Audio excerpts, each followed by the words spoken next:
নরেন্দ্র মোদীর দল বিজেপিকে ফ্যাসিবাদী বিজেপি আখ্যা দিয়ে এই দলের বিরুদ্ধে যুদ্ধ ঘোষণা করেছেন দক্ষিণী সুপারস্টার থালাপতি বিজয়। তার এই বার্তার মধ্য দিয়ে 2026 সালের বিধানসভা নির্বাচনে দামামা বাজিয়ে দিলেন এই অভিনেতা। তিনি বলেন, আমাদের একমাত্র আদর্শগত শত্রু বিজেপি আর আমাদের রাজনৈতিক শত্রু ডিএমকে। পুরো তামিলনাড়ুর শক্তি আমাদের সঙ্গে আছে। এমন প্রেক্ষাপটে প্রশ্ন উঠেছে, তবে কি আগামী বিধানসভা নির্বাচনে মোদীর দল বিজেপি হারতে বসেছে?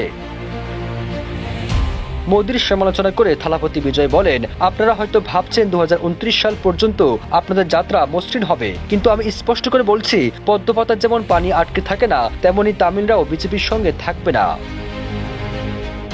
হুঁশিয়ারি দিয়ে এই অভিনেতা আরো বলেন, সিংহ সবসময় সিংহ, একবার গর্জন করলে সেই শব্দ 8 কিলোমিটার পর্যন্ত কম্পন সৃষ্টি করে। এমন সিংহ শিকার করতে বের হয়। জঙ্গলে অনেক শিয়াল থাকে, কিন্তু সিংহ থাকে মাত্র একটি।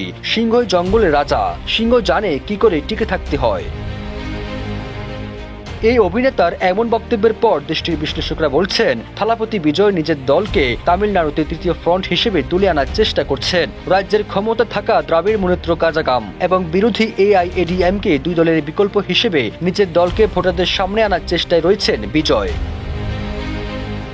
রূপালী পর্দার সুপারস্টারদের আধিপত্য নতুন কোনো ঘটনা নয়। এনটি রামারাও থেকে শুরু করে জয়ললিতা, কমল হাসান থেকে শুরু করে হালের থালাপতি বিজয়, প্রায় সকলে নিজস্ব স্টাইলে জয় করেছেন ভোটারদের মন। এবার সে লক্ষ্যে আরেকটু এগোলেন সুপারস্টার বিজয়। সবুজ আলম, নিউজ ডেস্ক, ইত্তেফাক।